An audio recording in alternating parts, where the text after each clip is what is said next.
Thank you very much. We have some very exciting news today. We have numerous fronts are being covered. Before we do that, will give me certain proclamations. We'll sign them, and you'll hear a little bit about them. Will, please? Yes, sir.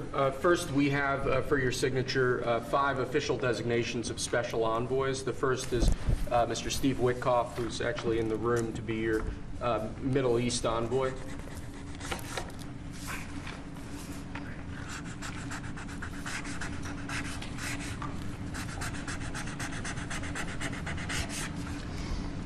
Where is Steve?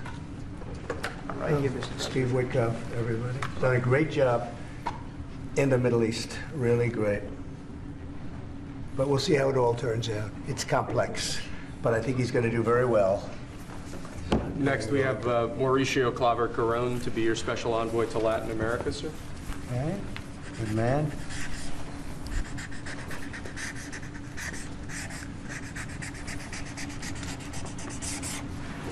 Okay. Thank you, sir. Next, we have retired General Keith Kellogg to be your special envoy on Russian-Ukraine issues. We've made a lot of progress on Russia, Ukraine. We'll see what happens, but a lot of progress has been made. We're going to stop that ridiculous war.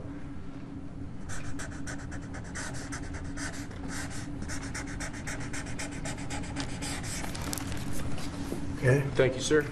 Next, we have designation of Rick Grinnell, to be your envoy for special missions.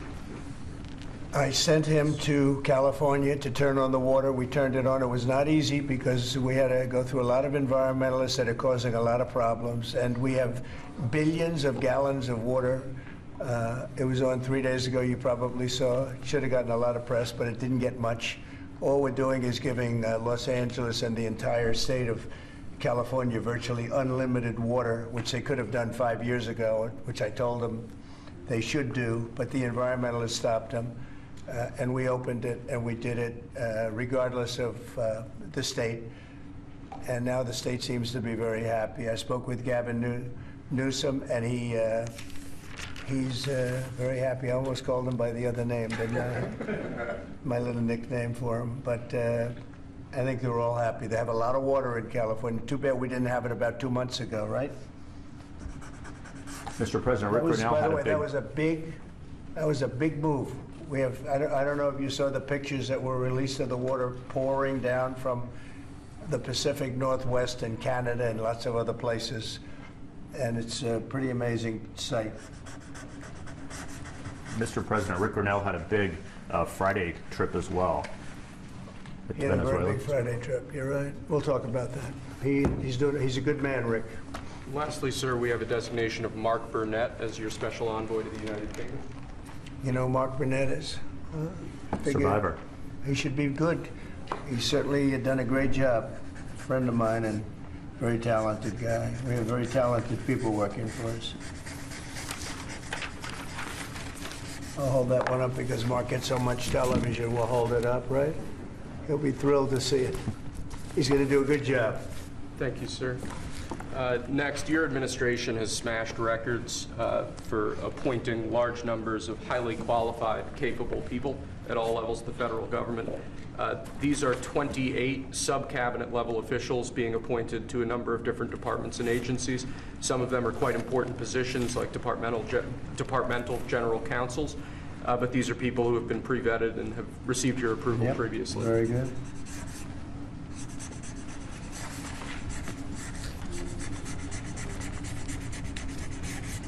Okay. Thank you, sir. Next, this is an executive order. This charges your Secretary of the Treasury, Scott Bessent, and your Secretary of Commerce, Howard Lutnick, to begin a process that will hopefully result in the creation of an American sovereign wealth fund. It's a very exciting event. We're going to have a sovereign wealth fund, which we've never had. We have a lot of things that create wealth, and you're seeing that over the last 2 weeks. I think we've created more wealth. Other people have created de-wealth, the people, my predecessors. We're creating a lot of wealth. Scott, maybe you'd like to say something about it, and I'd ask also Howard to say something about it. Yes, sir. This is very exciting. We're going to stand this thing up within the next 12 months, we're going to monetize the asset side of the U.S. balance sheet for the American people. We are going to put the assets to work, and I think it's going to be very exciting. We're going to study best practices as done around the world. It'll be a combination of liquid assets, assets that we have in this country as we work to bring them out for the American people. The extraordinary size and scale of the U.S. government and the business it does with companies should create value for American citizens. If we are going to buy 2 billion COVID vaccines, maybe we should have some warrants and some equity in these companies and have that grow for the help of the American people. So bringing all these things together, I think we'll create, Scott and I will create an amazing sovereign wealth fund for you, sir. So other countries have sovereign wealth funds, and they're much smaller countries, and they're not the United States. We have tremendous potential in this country, tremendous. You're seeing that, what's happened just in a short period of time. And as an example, TikTok, we're going to be doing something perhaps with TikTok, and perhaps not. If we make the right deal, we'll do it, otherwise we won't. But I have the right to do that, and we might put that in the sovereign wealth fund, whatever we make, or if we do a partnership with very wealthy people, a lot of options, but we could put that as an example in the fund, and we have a lot of other things that we could put in the fund. And I think in a short period of time, we'd have one of the biggest funds, and you know, some of them are pretty large, I must tell you. Some of the, like the Saudi Arabia fund is on the large side, but eventually we'll catch it. But we're going to create a lot of wealth for the fund, and I think it's about time that this country had a sovereign wealth fund, and these two gentlemen and some others are going to work with them very closely, and they'll be heading it up, and they're going to do a great job. Two highly respected people that have done unbelievably well in the world, in the real world. So that's a big deal, huh? Yes, sir. I think it's going to create value and be of great strategic importance. Mr. President, why is it important for Elon Musk to have access to the payment systems at Treasury? Well, he's got access only to letting people go that he thinks are no good if we agree with him, and it's only if we agree with him. He's a very talented guy from the standpoint of management and costs, and we put him in charge of seeing what he can do with certain groups and certain numbers. The numbers, some of the numbers are horrible, what he's found. Think of it, $100 million on condoms to Hamas, and many other things that are frankly even more ridiculous. And they're finding tremendous waste, really waste, more than anything else, I think you could say. Probably fraud and abuse can be added to it, the more standard waste, fraud, and abuse. But they're finding tremendous amounts of really bad things, bad spending. You've been writing about some of it, frankly, and some of the things that they've been doing is just terrible. Elon can't do and won't do anything without our approval, and we'll give him the approval where appropriate. Where not appropriate, we won't. But he reports in, and it's something that he feels very strongly about, and I'm impressed because he's running, obviously, a big company. It has nothing to do, if there's a conflict, that we won't let him get near it. But he does have a good natural instinct. He's got a team of very talented people, and we're trying to shrink government, and he can probably shrink it as well as anybody else, if not better. Where we think there's a conflict or there's a problem, we won't let him go near it. But he has some very good ideas, and we have a lot of very other talented people also. We're bringing in the most talented people in the world. By the way, we just unrelated, but we have two of the most talented people in the world, the legendary Rupert Murdoch and Larry Ellison. So they are two legends in business, publishing, and probably every other. Rupert is Larry pretty much in a class by himself, right? I mean, although you may have a couple of bucks more, I don't know, but Rupert is in a class by himself. He's an amazing guy, and Larry is Larry. Larry's one of the most serious players anywhere in the world. So it's an honor to have you. This has nothing to do with you people, but they're here, and I thought it would be appropriate. I'm sure you didn't recognize them. They're all going crazy. They say, what are they doing here? Thank you, sir. Mr. President, on Elon Musk. Is there any chance that Canada or China could also get out of the tariffs after you struck a deal with Mexico today? Nobody's out with Mexico. We had a great talk with Mexico, and we had President Sheinbaum is a woman. I like her very much. We've had good relationships, but we have to stop fentanyl from coming in, whether I like somebody or not, and we have to stop the illegal aliens from coming in. I think we've lost 200,000 people on average a year for many years, much higher than the 100,000, could be even closer to 300,000. And they've agreed to put in 10,000 soldiers permanently, like forever, 10,000 soldiers at their side of the border and stop fentanyl and illegal aliens from coming into our country. They have a big incentive to do. Other than that, we've agreed to talk and consider various other things. We haven't agreed on tariffs yet, and maybe we will, maybe we won't. But we have a very good relationship. I also spoke with Prime Minister Trudeau of Canada, and we had a good talk in the morning, but I did ask him a couple of questions, like, you know, banks aren't allowed to do business in Canada. Canada is very tough. Canada is very, you know, we're not treated well by Canada, and we have to be treated well. Banks are not, as an example, allowed. Did you know that? That banks, American banks, are not allowed to do business in Canada. Can you believe that? And that's one of many things that we talked about, and I think we'll win most of the subjects. But for some reason, a lot of things have been very unfair with Canada. I noticed that in the first term. You deal with people, and after a while you begin to realize, like you learn that Larry Ellison's very tough to do business with, okay? He's a very tough guy. I mean, I'm sure you're shocked to hear that. But Canada is very tough. They're very, very tough to do business with, and we can't let them take advantage of the U.S. They don't take our agricultural product for the most part. They don't take our cars. They make cars, but they basically don't take our cars. And, you know, we don't need, and look, I think we're going to have another good conversation today. We're actually speaking at 3 o'clock again. But we don't need them to make our cars. We don't need them to give us lumber. We don't need them for agricultural products because we have all the agriculture we need. They don't take our agricultural product for the most part, our milk, dairy, etc. A little bit they do, but not much. We take theirs. And as far as cars are concerned, they took in a big percentage, almost 19% of the market. And, you know, I wouldn't mind making our cars in the United States, so we have a problem there. I'd like to make our cars in the U.S. We don't need Canada to make our cars. With that being said, we're going to have another call at 3 o'clock. We had a call this morning. It was a pretty good call, I'd say.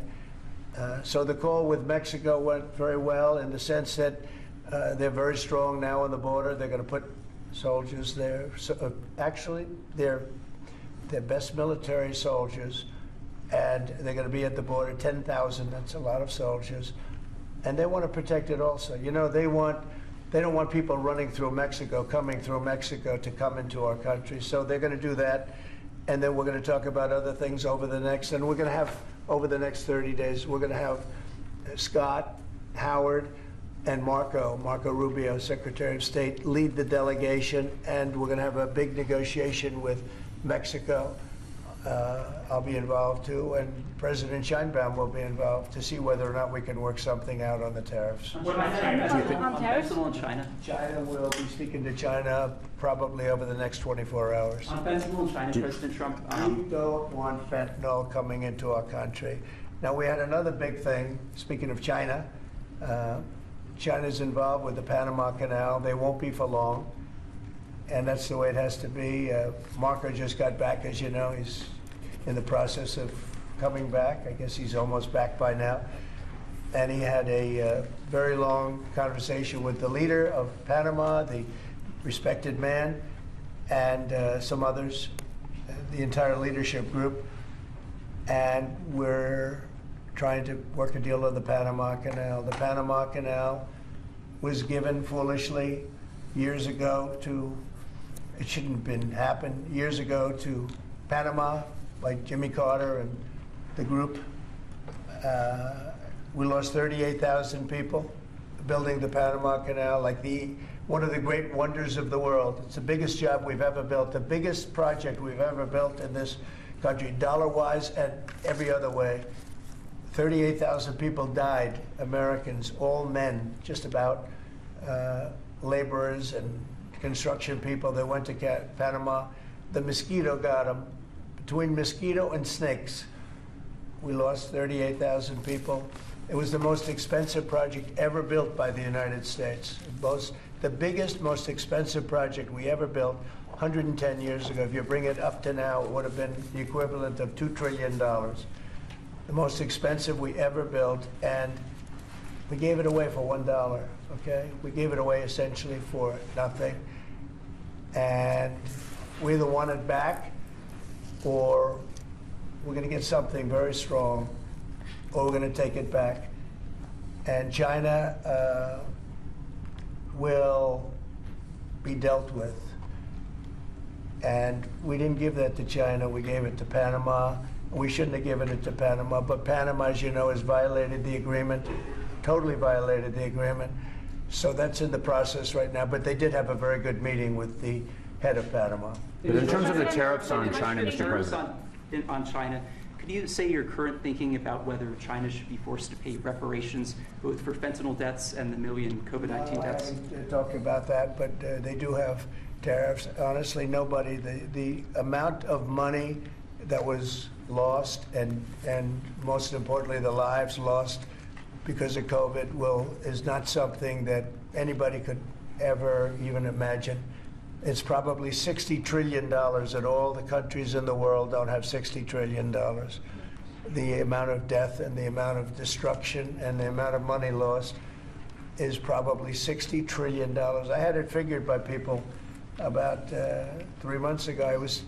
It figured out. Nobody knows what the real number is, but it's almost an infinite number, the damage done. No, but I have not discussed that. What I have discussed is we'll have some good meetings with China. We have meetings planned, and we'll see what happens. But that was just an opening salvo.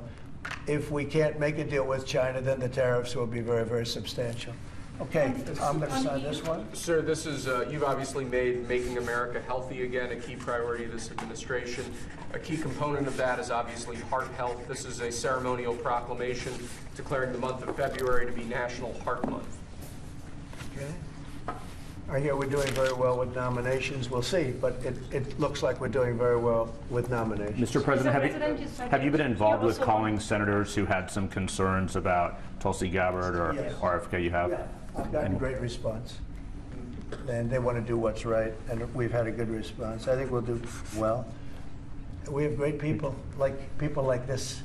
We have great, great people coming in. I'd like to say the best ever recruited for government. I think we have the finest people ever recruited for government. Will it take an act of Congress to... And you know what? You're starting to see that because we've done more in 2 weeks than Biden's done in 5 years, 6 years. They could be here between him and Obama. You add it up, okay? We've done more in 2 weeks than they've done in 12 years.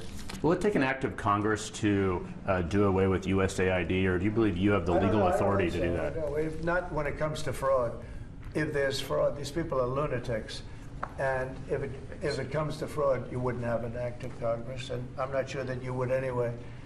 But we just want to do the right thing. It's something that should have been done a long time ago. It went crazy during the Biden administration. They went totally crazy what they were doing, and the money they were giving to people that shouldn't be getting it, and to agencies and others that shouldn't be getting it. It was a shame. So tremendous fraud. But we'll be doing a report. We'll be giving you that report at the appropriate time. As you know, in the first term, though, USAID was something that you liked in some respects. I love the concept. Ivanka had some programs. Sure. I love the concept, but they turned out to be radical left lunatics. And the concept of it is good, but it's all about the people. Mr. President, you said you also want to impose tariffs on the EU. What kind of tariffs are you thinking about? Well, we And have massive deficits with the European Union, massive, like $350 billion, if you can believe it. They don't take our farm product. They don't take our cars. They don't take almost anything, but we take their cars. We have millions of cars coming in, BMW and Mercedes-Benz and Volkswagen and just so many different cars, and we don't do anything about that. And we don't charge them tariffs. They make it impossible to sell cars in the European Union. They make it very difficult, agricultural product. They actually don't take it, and they have a lot of excuses. Some of them are the pesticides and the different chemicals used, and Bobby Kennedy actually is looking at that very, very seriously, because maybe it's not necessary to use all of that. You know, we want to be the healthiest country, and we're not. We spend more money on food than anybody else in terms of its creation, but we're not the healthiest country. So maybe there is something to the fact that we shouldn't be using so much chemical, and maybe that'll stop. But Bobby Kennedy is the one, because he is not a believer in all of the things we have done, and neither are the Europeans. So we'll see what happens. But they use it as an excuse not to buy our product. And I asked a couple of the leaders, I don't want to use names, but how many Chevrolets or Fords do you see in the middle of Munich? And the answer is none, because they don't take any cars. They don't take anything. So the European has abused the United States for years, and they can't do that. And they want to make a deal. Let me tell you, in all cases, they all want to make deals. There's nobody that doesn't want to make deals. They've been abusers, and they want to make deals. So we'll see about that. But we'll have, I think, some very fair. All we want is a fair deal. And you know, there's a word, reciprocal. I'd go right now, reciprocal tariffs on everybody, because many of the countries that you feel so horrible about the way they're being treated by Trump, you're saying, oh, President Trump is so terrible to them. Well, they charge us tariffs. European Union has a VAT tax, which is through the roof, okay? It's a similar thing, similar to a tariff. It's a VAT. And they have it, and it's numbers like you wouldn't believe. And Canada, I told you about the banks, and I told you they charge us. And people don't say that. They don't like to say it.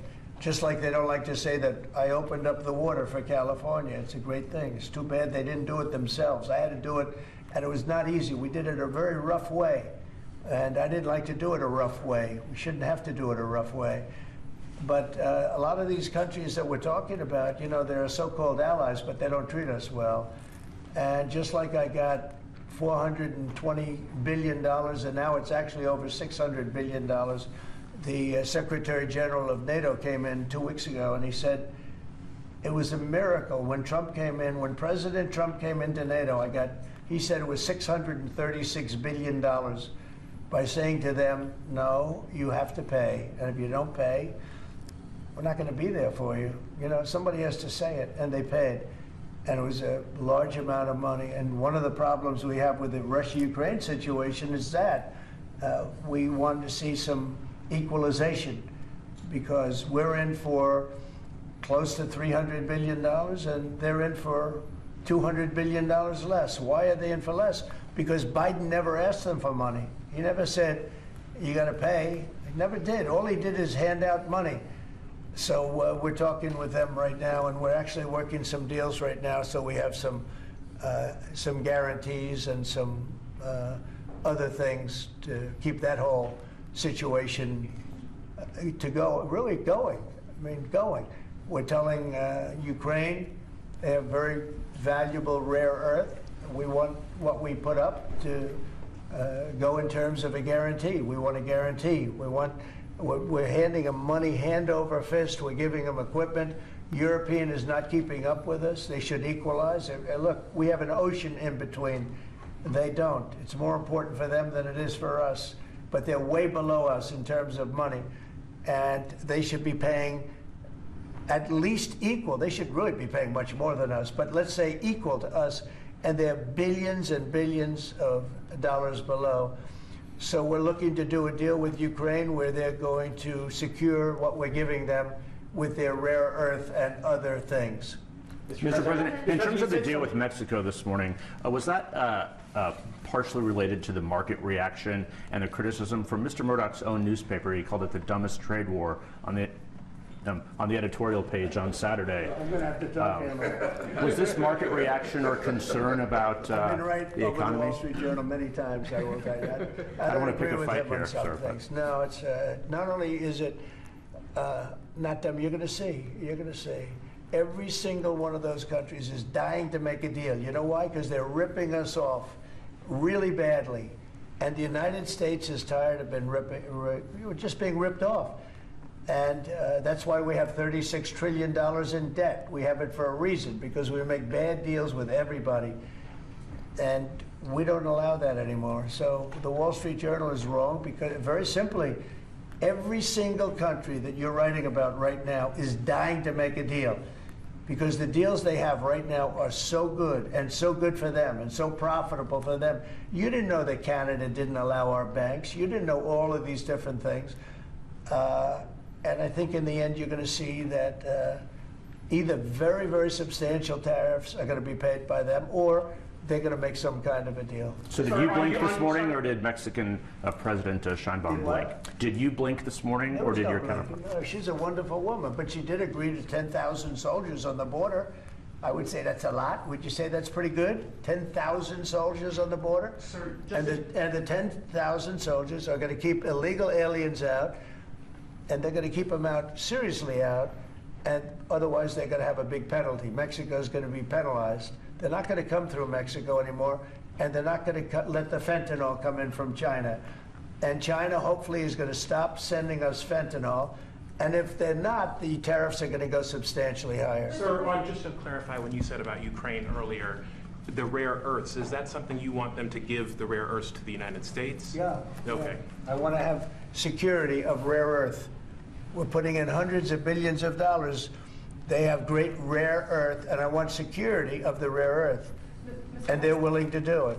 Sir, you mentioned earlier that Elon On Musk... Canada, when you talk to Justin Trudeau again, is there anything he can give you at 3 p.m. when you talk again to also secure a pause, like you said, with Mexico? We have big deficits with Canada, like we do with all countries. I mean, I look at some of the deals made, I say, who the hell made these deals are so bad? But with Canada, I have a talk with him that you maybe know or maybe not. We're going to meet again or talk again at 3 o'clock, right after my next meeting, and we'll see what happens. I can't tell you what's going to happen. You mentioned that he could agree to change your mind on the Well, we tariffs? can always, look, what I'd like to see, Canada become our 51st state. We give them protection, military protection. We don't need them to build our cars. I'd rather see Detroit or South Carolina or any one of our, Tennessee, any one of our states build the cars. They could do it very easily. We don't need them for the cars. We don't need them for lumber.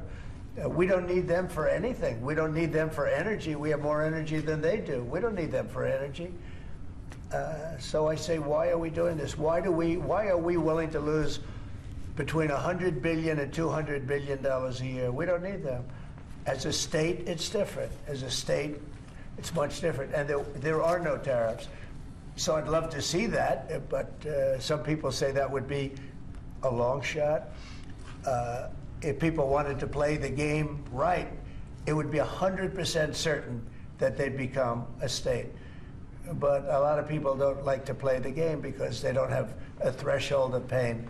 And there would be some pain, but not a lot. The pain would be really there. So we're going to meet again by phone at 3 o'clock, and we'll let you know. On Israel, President Trump, you're preparing to meet with Benjamin Netanyahu. Coming in tomorrow. Yes, you've mentioned in the past you're concerned about Israel being too small geographically. Would you support annexation of parts of the West Bank by Israel? Well, I'm not going to talk about that. It certainly is a small, it's a small country in terms of land. See this pen, this wonderful pen? My desk is the Middle East. And this pen, the top of the pen, that's Israel. That's not good, right? You know, that's a pretty big difference. I use that as an analogy. It's pretty accurate, actually. It's a pretty small piece of land. And it's amazing that they've been able to do what they've been able to do when you think about it. There's a lot of good, smart brain power, but it is a very small piece of land, no question about it. Mr. President, you said earlier that Elon Musk is doing everything with your say-so. So is there everything that he has done thus far, going to all the agencies, shutting off access, getting access to federal payments, that all has you're okay with all of that? For the most part, yeah.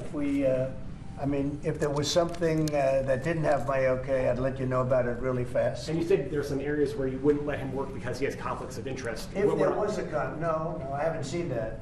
and he would know not to do it. So we haven't had that yet. But if there was a conflict, we would let him work it down. And earlier you said with regard to Panama that they were going to make a deal, or the U.S. was going to take it. How long do they have to make that sort of deal, and are you still leaving on the table military action? We're going to meet with Panama on Friday at about 3:30 in the afternoon by phone, and maybe there'll be some representatives at, here or there. But we're going to be talking to Panama on Friday, essentially. And they've agreed to certain things, but I'm not happy with it. On the Middle East, Mr. President, if I may, do you still have doubts that the ceasefire will hold? On what? On the Middle East, do you think the ceasefire will I hold? have no assurances that it'll hold. I mean, I've seen people brutalized. Nobody's ever seen anything like it. No, I have no guarantees that the peace is going to hold.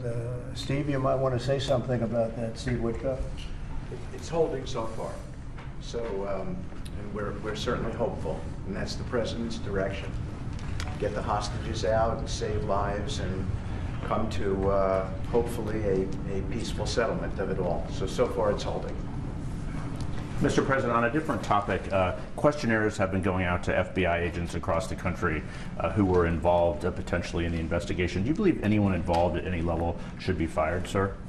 Well, I think the FBI was a very corrupt institution, and I'm a victim of it in a true sense. I was able to beat it, but other people have been treated horribly. I think the FBI had a great reputation. I think its reputation was really damaged badly, as is DOJ.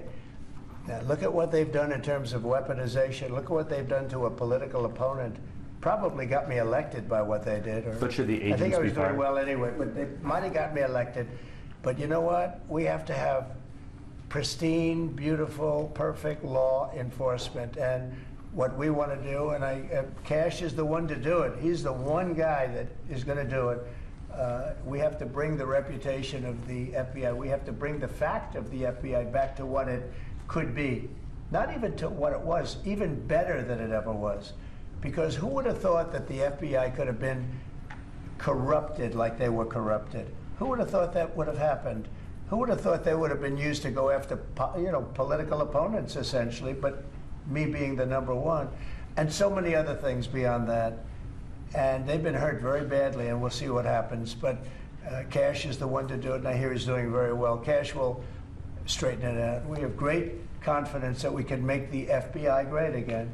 Mr. President, what do you We've got one or two more. Tulsi Gabbard's nomination is Say it? Tulsi Gabbard for intelligence. I think Tulsi's going to be doing okay. So I can't guarantee anything, but she's liked by so many people, especially people in the military and law enforcement. she has a little bit of trouble with some senators over her thoughts on Edward Snowden. I know Snowden, you've mentioned in the past you're thinking about pardoning him. Are you still, and what do you think about that criticism No, I of don't her? talk about it right now. I just, people feel very differently. Some people think he should be pardoned, and some people think it would be a terrible thing to do. But I don't get involved in that. Mr. President, what are you discussing with Mr. Murdoch and Mr. Ellison here today? Just respect. I have great respect for Rupert Murdoch. I disagree with him a lot of times with the Wall Street Journal, but that's all right.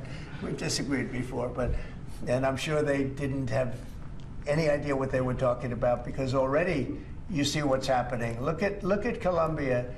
Look at what happened with that. Everybody said that with Colombia it was going to be a disaster. In 1 hour, everything was settled. You know why? Tariffs.